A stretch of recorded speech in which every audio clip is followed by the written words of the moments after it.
मिश्रा का 69वां स्थापना दिवस समारोह मनाया गया। इस मौके पर सीएम हेमंत सोरेन ने संस्थान से जुड़ी पुरानी यादें साझा की। उन्होंने कहा कि किसी न किसी वजह से उन्हें बार बार बीआईटी मेसरा आने का मौका मिल ही जाता है। इस मौके पर मुख्यमंत्री हेमंत सोरेन ने कहा कि संस्थान का कोई भी काम हो तो वो सिंगल विंडो के जरिए तुरंत किया जाएगा। मुख्यमंत्री ने स्थापना दिवस के मौके पर बीआईटी मेसरा से जुड़े कई शिक्षाविदों को सम्मानित भी किया। ईमानदार प्रयास ही आज इस संस्था को और इतने बड़े समूह को एक अनुशासित ढंग से और बेहतर तरीके से आगे ले जाने का काम कर रही है। लगभग 10,000 लोग, 10,000 बच्चे अलग अलग संस्थानों में शिक्षा ग्रहण कर रहे हैं। हजारों की संख्या में उससे जुड़े टीचिंग, नॉन टीचिंग सदस्य जुड़े हुए हैं और ना जाने मेरा नाता इससे छूट ही नहीं रहा है। जब से छूटा हूं तब से मैं कुछ न कुछ वजह से इधर इस परिसर में मुझे आने का मौका मिल जाता है। इस बीआईटी की समस्या का समाधान हो, हम चाहेंगे। और मैं ये कहना चाहूंगा इस मंच से कि आपकी जो भी इस बीआईटी मेसरा से संबंधित समस्याएं हैं, चाहे यहां का हो, देवघर का हो या लालपुर का हो, इससे जुड़ी जो सरकार के साथ आपके जो विषय हैं, इस विषय के लिए आपके लिए हम सिंगल विंडो की घोषणा करते हैं और किसी के पास जाने की जरूरत नहीं है।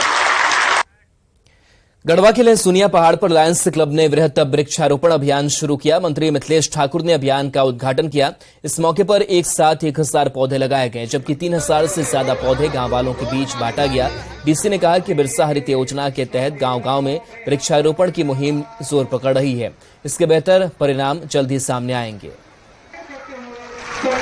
1 तारीख को रमकंडा प्रखंड के जेटे पंचायत से हम लोगों ने ये बृहद कार्यक्रम लॉन्च किया पूरे जिले में, और कहते हुए खुशी हो रही है कि लगभग 1700 प्लांटेशन काम नरेगा के तहत जो बृहद जो होता है बिरसा हरित ग्राम योजना के तहत, वो हम लोगों ने टेकअप कर लिया है। इतना बड़ा अभियान आज शुरू किया गया है कि अभी लायंस के बड़े हमारे जो मोटिवेटर है, उन लोगों ने ये कहा कि आज का कार्यक्रम Limca book of Guinness records में आ सकता है। 1,007 वृक्ष एक साथ लगाने का अभियान आज शुरू हुआ है इस लहसुनिया पहाड़ पर। ये काफी प्रेरणादायक होगा। झारखंड में किसानों को कम बरसात की वजह से सुखाड़ का डर सता रहा है। ऐसे में किसानों के लिए मिलेट सबसे अच्छा विकल्प दिख रहा है। रांची बिरसा एग्रीकल्चर कॉलेज के वैज्ञानिक बताते हैं कि कम बरसात में किसान मिलेट्स की खेती आसानी से कर सकते हैं।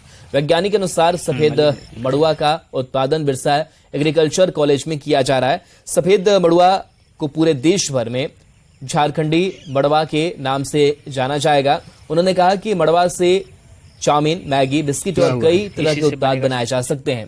बिरसा एग्रीकल्चर कॉलेज के वैज्ञानिक अरुण कुमार से बातचीत की संवाददाता गौरव झा ने।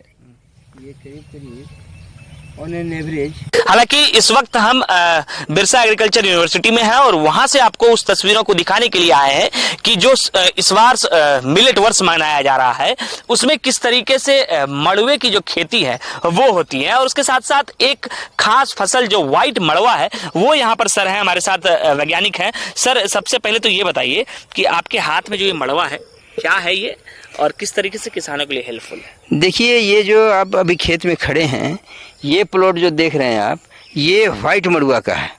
व्हाइट मड़ुआ जो है जिसको कि हम लोग झारखंड व्हाइट मड़ुआ के नाम से ICAR का जितना भी जो नेटवर्क टेस्टिंग प्रोग्राम है उसमें हम लोगों ने इसको टेस्ट कराया है, और ये झारखंड व्हाइट मड़ुआ के नाम से टेस्ट कराया है।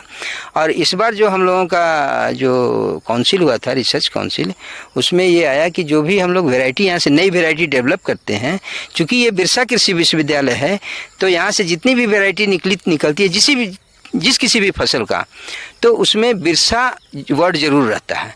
तो झारखंड व्हाइट मड़ुआ के जगह पर इस बार जब ये रिलीज होगी भारत सरकार से और राज्य सरकार से जब रिलीज होगी, और इसके बाद इसका प्रोसेस है रिलीज का, जब रिलीज होगी तो ये बिरसा व्हाइट मड़ुआ के नाम से रिलीज होगा। ये देश भर में ये जाना जाएगा बिरसा व्हाइट है। तो इसी मड़वे का उपयोग कर चाउमीन भी बनाया जा सकता है, पास्ता भी बनाया जा सकता है, बिस्किट भी बना सकते हैं और कई तरह के ऐसे खाद्यान्न बनाए जा सकते हैं जिसका उपयोग आप अपने घरों पर करते हैं। गौरव झा, न्यूज़ 18, रांची।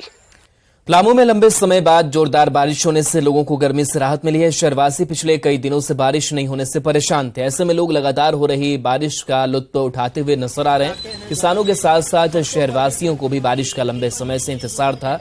लोगों का कहना है कि बारिश ने उमस भरी गर्मी से निजात दिलाई है।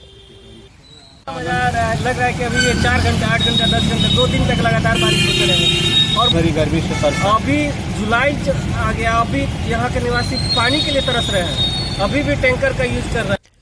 रांची में बच्ची से दुष्कर्म की वारदात ने पूरी राजधानी को हिलाकर रख दिया है। हालांकि इस मामले में 4 आरोपी पकड़े गए हैं, पर इस घटना ने कई सवाल भी खड़े कर दिए हैं। कुकर में 12 साल की बच्ची से दुष्कर्म, बच्ची को छोड़कर भागे आरोपी, 2 बालिग और 2 नाबालिग आरोपी गिरफ्तार। कुकर जैसे बिजी इलाके में सरेआम 12 साल की बच्ची के अपहरण और दुष्कर्म की सनसनीखेज वारदात ने पूरी राजधानी को हिलाकर रख दिया है। हालांकि कोकर पुलिस ने इस घटना के दूसरे ही दिन 4 आरोपियों को गिरफ्तार कर लिया, पर इस वारदात ने एक बार फिर राजधानी के लॉ एंड ऑर्डर पर गंभीर सवाल खड़े कर दिए हैं। राजधानी रांची के कोकर इलाके में एक दुष्कर्म का मामला सामने आया, जहां 12 वर्षीय बच्ची जब खेलकर अपने घर की ओर लौट रही थी तो उसे 4 असामाजिक तत्वों ने रास्ते से उठा लिया और ऑटो में लेकर कहीं चले गए, जहां पर शाम 7 बजे से रात के 11 बजे तक उसके साथ दुष्कर्म किया गया और दुष्कर्म के बाद उसे उसके घर के इलाके में फेंक कर वो वहां से भाग निकले। ये घटना शुक्रवार की शाम में हुई। बच्ची खेलकर घर लौट रही थी, तभी 4 अपराधियों ने उसे अगवा कर लिया और ऑटो से सुनसान जगह ले गए, जहां उससे दुष्कर्म किया और बच्ची को वापस कोकर में छोड़कर भाग खड़े हुए। पीड़ित की शिकायत पर रांची पुलिस एक्शन में आई और दुष्कर्म करने वाले 2 नाबालिग और 2 बालिग आरोपियों को गिरफ्तार कर लिया। पर रांची में बच्चियों से दुष्कर्म के बढ़ते मामलों ने सबकी चिंता बढ़ा दी है। बीते 3 साल में झारखंड में पॉक्सो एक्ट के 3388, साइबर एक्ट के 2972 और एनडीपीएस एक्ट के 1644 केस दर्ज हुए हैं, जबकि राजधानी में हर माह पॉक्सो एक्ट के कम से कम 10 केस दर्ज हो रहे हैं। चाइल्ड वेलफेयर कमेटी ने बच्चियों पर बढ़ते अत्याचार पर गंभीर चिंता जताई है। अभी बच्ची का सीडब्ल्यूसी में काउंसलिंग चल रहा है, हमने उसका स्टेटमेंट लिया है। स्टेटमेंट लेने के बाद में हम उसे एक सपोर्ट पर्सन प्रोवाइड करेंगे, लीगल सपोर्ट पर्सन, जो उसके सारे लीगल प्रोसेस में उसकी मदद करेगा। हम ये भी डिसाइड करेंगे कि बच्ची को अगर शेल्टर की आवश्यकता है तो उसको शेल्टर दिया जाएगा। इसके अलावा अगर आगे काउंसलिंग की अगर जरूरत हुई तो हम उसे जो है काउंसलिंग प्रोवाइड करेंगे। रांची पुलिस के लाख दावों के बावजूद मासूम बच्चियों से दुष्कर्म की घटनाएं कम होने का नाम नहीं ले रही है। ऐसे में पुलिस और प्रशासन के दावों पर हर तरफ से सवाल उठाए जा रहे हैं। चाइल्ड वेलफेयर कमेटी ने भी इसका संज्ञान लिया है। 4 लोगों को गिरफ्तार किया गया, जिसमें 2 बालिग है, 2 नाबालिग है। इसके साथ चाइल्ड वेलफेयर कमेटी के अध्यक्ष जो है उन्होंने बताया कि हर महीने 10 लगभग जो है जो दुष्कर्म के मामले हैं वो राजधानी में तेजी से आ रहे हैं, बार आ रहे हैं। जितना भी दुष्कर्म का मामला उसमें काफी ज्यादा इजाफा देखा गया है।